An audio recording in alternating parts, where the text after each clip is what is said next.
What's up everyone on YouTube, TheMainManSWE here. Hoping you're all doing awesome as always. And what we have in the background here is the WePlay tournament that was played last week. This is where I would love to do commentary on this tournament. There were so many amazing games and finally an offline event, you know. I would love to do commentary on this, and a million people ask me, when are you gonna upload reaction videos and commentary on the games, you know, Arslan, Avice, the European guys? But I can't do it.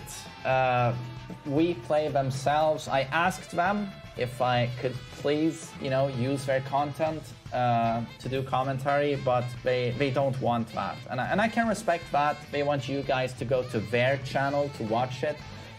So in the background here, I'm just going to have these guys talking so that you at least can see the insane production of this event, which is something I wanted to highlight. This was in the Ukraine. So I'm not going to show you guys any match footage in this video. I'm just going to talk about my thoughts on the event. And wait, we're gonna zoom out here a little bit.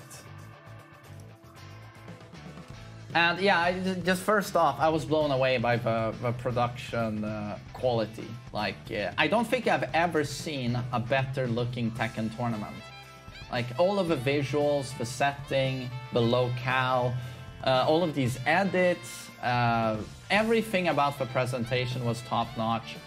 And they had made sure to get the, this is Kira from EU, plays Eliza, and they had made sure to get the best commentators, basically, you know, Rip, Tasty Steve, etc. And you also had some very, very interesting players there. My God, the matches. I'm sure you've all seen it, but I just want to talk about some of the upsets and, you know, some of, what do you call it? Non-upsets. So yeah, no spoiler, I hope, for most people, but Arslan Ash won the event. He was my favorite to take it, and I think he was the favorite for a lot of people. Going in, I was rooting for him, Avice, and JDCR. I mean, how can you not root for JDCR? He's just the most wholesome dude in the Tekken community, so no matter what, you root for him. And immediately I gotta stress that a surprise there was seeing him drop Fakumram early on to focus on Dragunov, a character he himself hasn't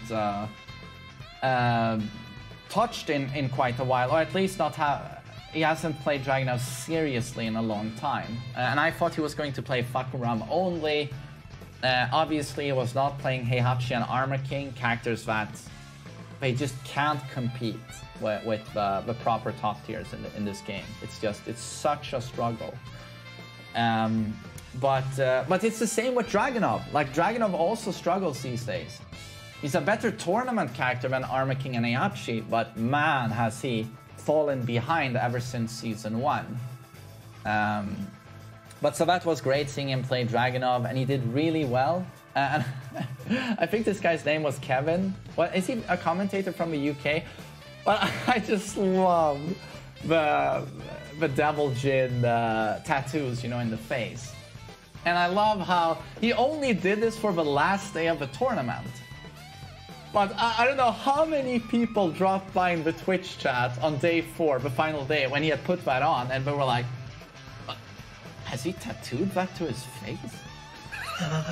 They thought it was like tattoos. But I had seen him without it, so I was like, I knew he just used a marker, you know, but just so many people are like, is he insane? Like, that's when you're a huge Devil Jin fanboy. Like, you tattoo that shit in your face and you go celibate for life. I mean, yeah, that's one way of becoming a monk. But where were we? Yeah, JDCR, well, it was so cool watching him play, and it's the best gameplay we've seen from JDCR in years. So check that out. Eventually he went up against Arslan, and Arslan, even though the matches were close, Arslan 3-0'd him. But Arslan played Zafina, and Dragunov versus Zafina, I can't see that being a good matchup with Zafina's enormous amounts of high evasion and all of Dragunov's mids having very high hitboxes. He still made it work well, but Arslan proved to be too much. But so JDCR had a good run. And then Arslan was pretty much unbeatable, but the only match he lost, and he lost a match in group stages versus Kuiper. Spanish, so EU guy, Spanish Fengwei player, who has an incredibly aggressive, I don't give a fuck playstyle.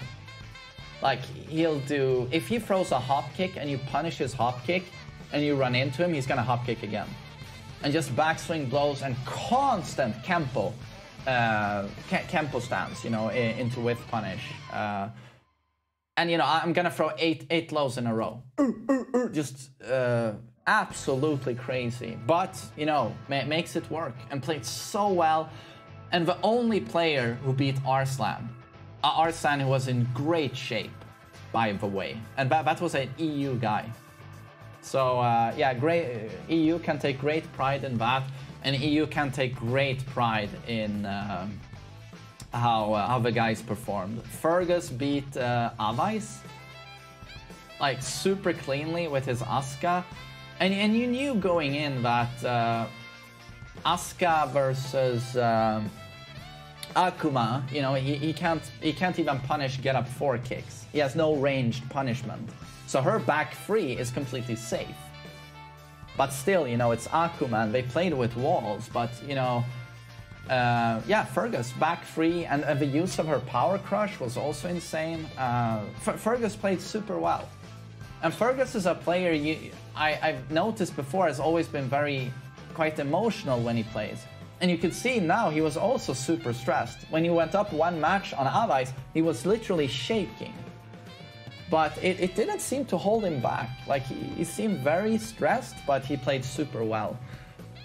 And Super Akuma did really well. I know he was really disappointed. He didn't make it to the top 8, but I still feel he played really well. Oh, and the huge surprise for me was Daniel Mado.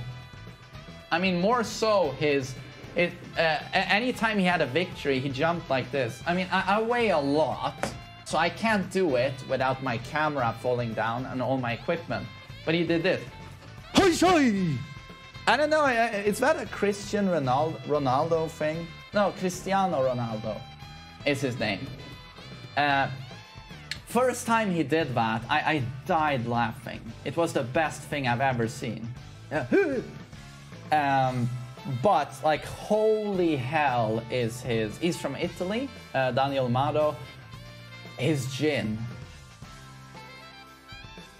And I had never heard of him before, but yeah, he's one of the absolute best in EU, and I had never heard of him. But my god, did he make a splash in this tournament. And his Jin, pretty goddamn perfect, and he taught me that it's crouch cancel punish on -12 lows is actually viable. I mean, he's going up against anytime he sees a -12 low where the opponent ends up standing, he crouch cancels 2-4. Because Jin on -12 on a low, you don't have access to while standing 1-2. That's 13 frames. And your while standing 4, which is 11, doesn't do a lot of damage. Gives like, what, +5 frames? So what does Daniel do? On a -12 low, that doesn't end up crouching. He crouch cancels by tapping up and then 2-4, and suddenly he has 30 damage, wall splat knockdown. And he did it so consistently, and it's the first time I've ever seen that done. So it's like, his execution was excellent. His overall take on Jin was unbelievably good. And he just had so many great matches. So Mado, definitely keep your eyes on that guy. And he's only 19. Dude, and look at that Italian underwear, or was that underwear? But yeah, that guy we will probably see a heck of a lot more. And Jopolix, Finland, one of EU's best players, he beat JDCR, a JDCR that looked unstoppable. He beat him in a very non-bullshit match. Jopolix just played Claudio, solid mid-tier, versus Dragunov, solid mid-tier. No bullshit whatsoever, no S-tier shenanigans, just clean Tekken. Claudio, you know, with the movement, space control. Jopolix beats him quite convincingly. That was just also just unbelievable. So yeah, I mean, EU is on the map with this tournament. It's the best I've ever seen EU play, and yeah, we got killer players. It's honestly, it's to me it was mind-blowing seeing how well the guys did. And Kira did really well with Eliza, really well. I love Kira did super well. I missed some of his matches, but he did super well. I see the name Boris Sonic in the chat. Is this Lord Boris?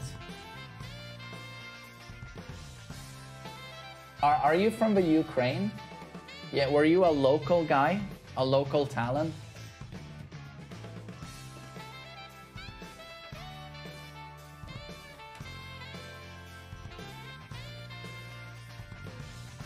But yeah, those of you who haven't watched the tournament, there was a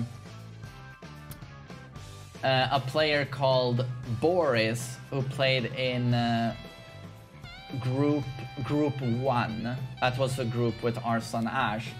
And he went 0-7, so he had a hard time, but holy hell did he put on a show. Key charging left and right and teabagging, and it was so hilarious. I was laughing a lot. So thanks for the entertainment, Boris. And that's exactly what I did when I was final boss. You remember versus that Akuma? I was like, I can't compete with these guys. I'm gonna get smoked. But you know what I'm gonna do? I'm gonna give the audience a show. I'm just gonna key charge and do crazy dumb shit all the time. And I think that's what Boris did as well, and it was great. So thank you for that, Boris. Lord Boris.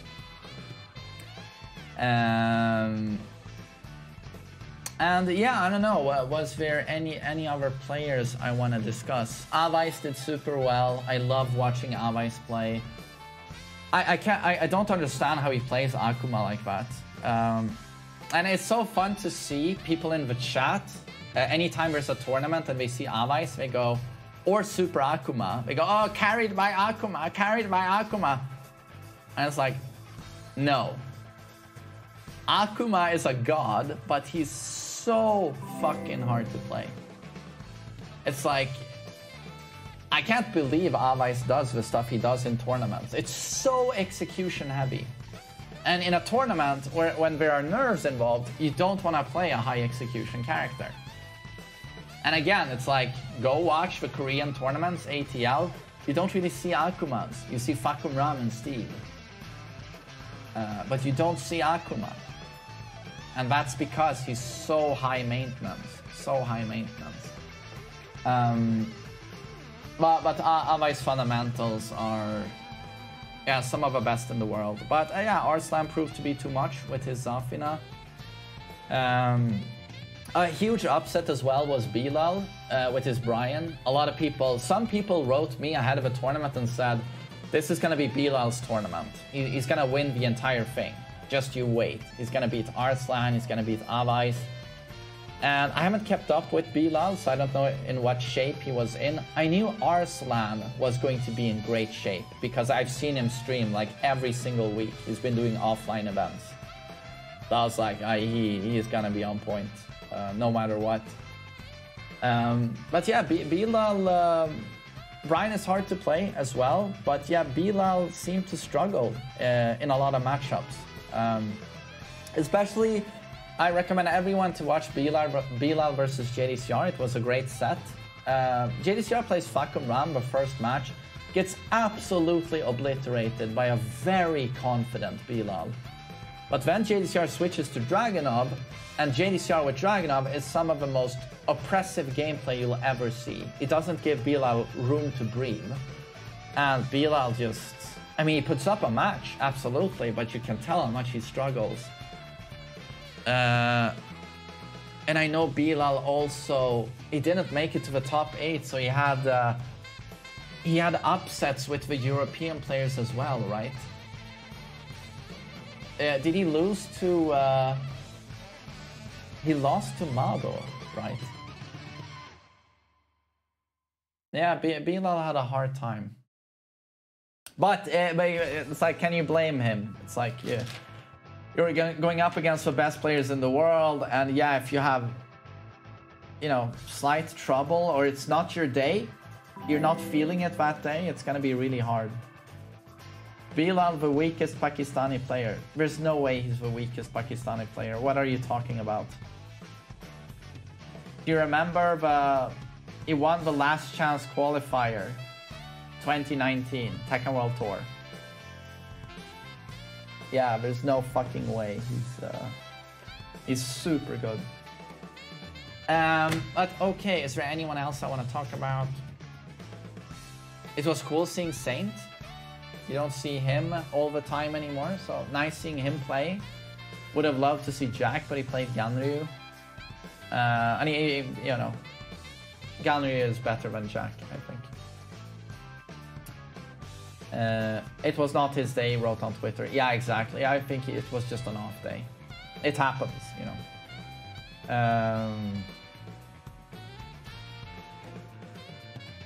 Oh shit. And now we've been watching gameplay in the background, and I'm just talking, I'm not thinking about it. Oh, Jesus.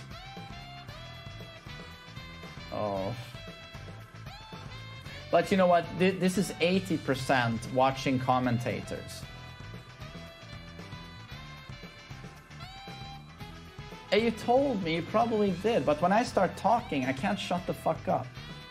Blah, blah, blah, blah, blah. It's probably gonna be fine.